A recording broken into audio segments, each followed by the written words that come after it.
Good evening, guys. Hello, everyone. Great to see you. I'm Dr. Olga Shvab, and today my goal is to discuss with you something interesting about semi-permanent fillers, because nowadays it's so much popular. Everyone tells about Sculptra, about Aestefill, and so on. A lot of interests to these procedures from our clients. And if clients ask to do this, of course we want to make it, and sometimes we doubt about something, and so I just wanted to tell you that I have received a lot of messages, questions from doctors, from specialists, from clients about these procedures. So let's start.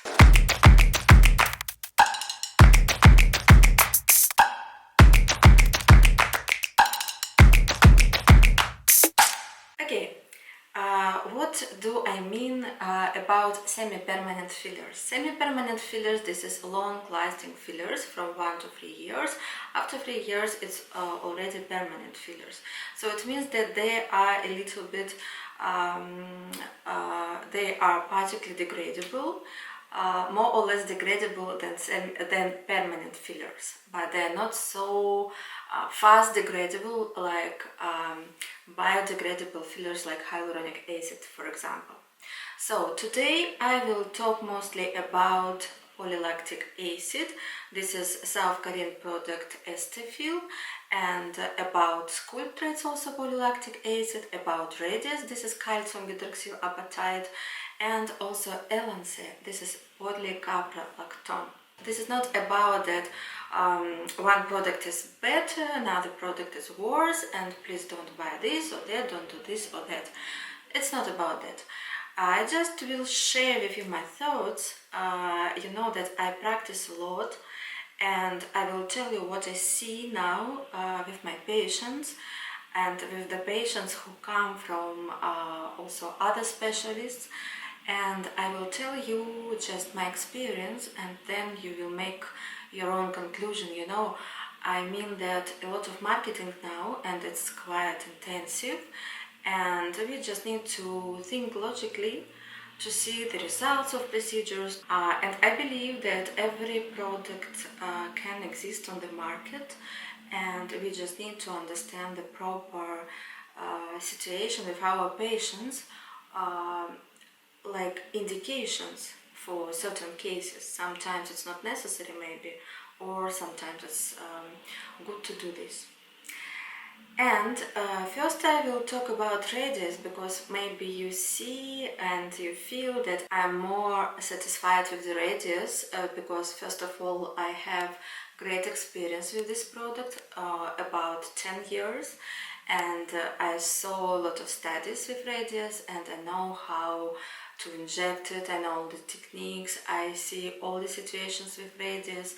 And I can tell you, by the way, I already posted in my Instagram, the Face Couture Academy, today the study in English. It's not a new study, but anyway, it's not from a long time ago. The study shows that Radiesse stimulates a collagen type 1, and this is the most important collagen for our skin, and this is a live collagen, and it gives a very nice result to smooth the skin, to make the glow effect with the skin. That's why we call these procedures baby skin technique. With the meso Radiesse, it's diluted Radiesse, and we use it to improve the skin quality. So and there are some studies, Russian by the way, that show that Radiesse also can stimulate elastin.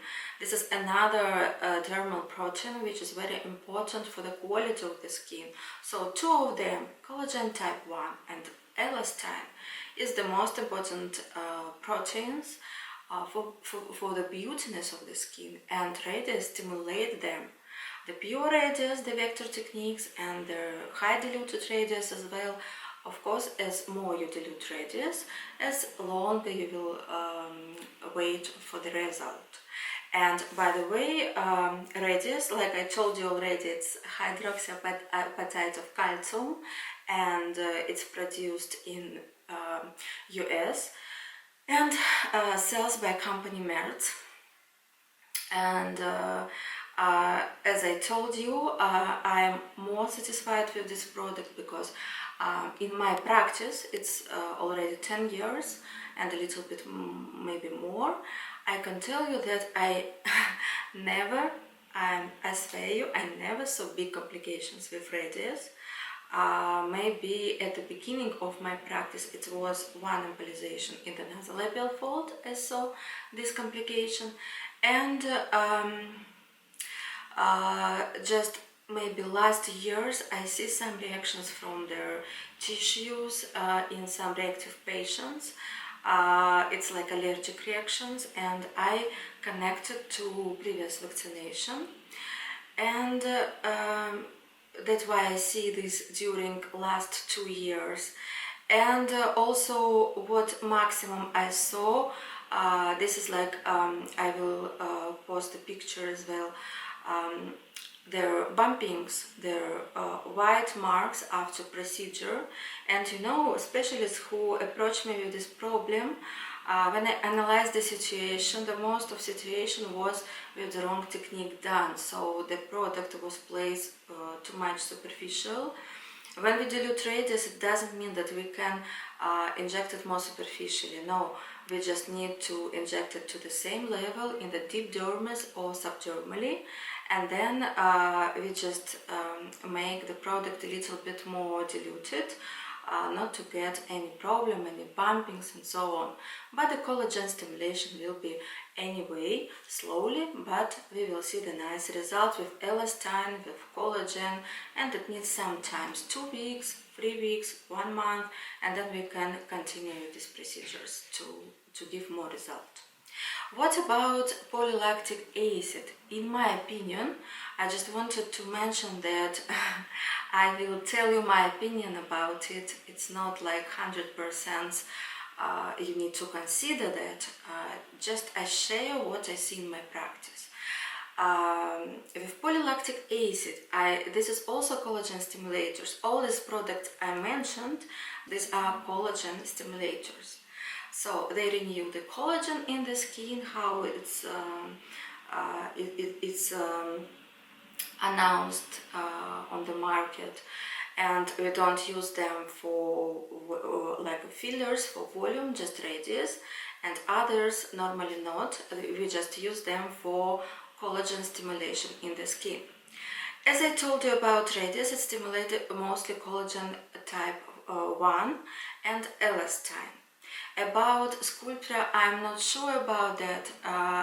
There are also some studies which shows that there are some amount of collagen type 1, and at the same time we don't know the amount of collagen type 3, and I guess that it's much more more than with case in Radiesse. Unfortunately, after fillers with polylactic acid, I can see sometimes with some patients, especially with young patients, like high density fibrosis after procedures. After some weeks or months, patients they come and they're not satisfied that there are some bumpings in the skin, just like not even skin anymore, and they're not happy with this, of course. They didn't expect to see this, that on the skin will be something visible like sausage in the skin. With Radiesse, I never saw that. Like I told you, I told you already maximum what I saw, and it's much more easy to correct. Why we see this fibrosis after polylactic acid fillers and polycaprolactone fillers? I think because they have tend to more inflammation in the tissues, and when it's chronic inflammation in the tissues, the fibrosis is like the amount of fibrosis, of high dense fibrosis is more, and then we see these bumpings, we see these unwanted sausages that are under or in the skin, and then it leads to swelling in the tissues, and we see the swollen faces. Sometimes we see that also after some threads, especially PDO threads. So some products, they have tend to chronic inflammation in the tissues. And from one hand, we see that companies tell us that it's not like that. It's quite safe and nothing will happen. From another side, for example, in recommendation to Sculptra, we can see that they recommend not to inject to the young patients to the skin. Why? Because if you just logically think about it, because of their good active immune system, and it could be more reaction in the tissues and more this hard, dense fibrosis. And I see that a lot of young patients already were injected with this product, and definitely in these cases I can't agree with the specialists that it should be done in young patients. Yes, if it's too much problem in the skin and the skin condition is very bad, and this is like 65 or 60 or 70 old patient, I can understand that it's necessary. But in young patients, in 35, 40, when the skin is good enough, and I really don't see the reason to inject it. In young patients, in my practice, I prefer Radiesse treatment just to stimulate the collagen first type a little bit and a little bit elastin to get this glow result, and that's it. And sometimes you can continue these procedures, especially on the neck, for the hands, if it's necessary. And if we inject a lot the polylactic acid and polycaprolactone fillers, we need to be ready that in some patients we will face with this high dense fibrosis, and we need to understand what to do with that. Actually, what we can do, we can use some machines, CO2 laser, like the heaviest one, the heaviest treatment, and we also can use microtox for some machines for lymphatic drainage, like myostimulation and so on, and microtox, and also some electrophoresis. And but we never use something like Thermage or RF, because it's not a good idea to hit the fibrosis. It will not change the fibrosis, it could do even worse. And also we can combine these procedures with ferments, with collagenase, lanidase, hyaluronidase. There are some ready cocktails already, for example, with BP serum, with this brand. You can try them. They work pretty good, and you can make these cocktails, you can use them. You just need to research about the dosage and so on. Also, sometimes we need like something to add some hormones to these cocktails, so it depends on the situation, and it's quite individual treatment.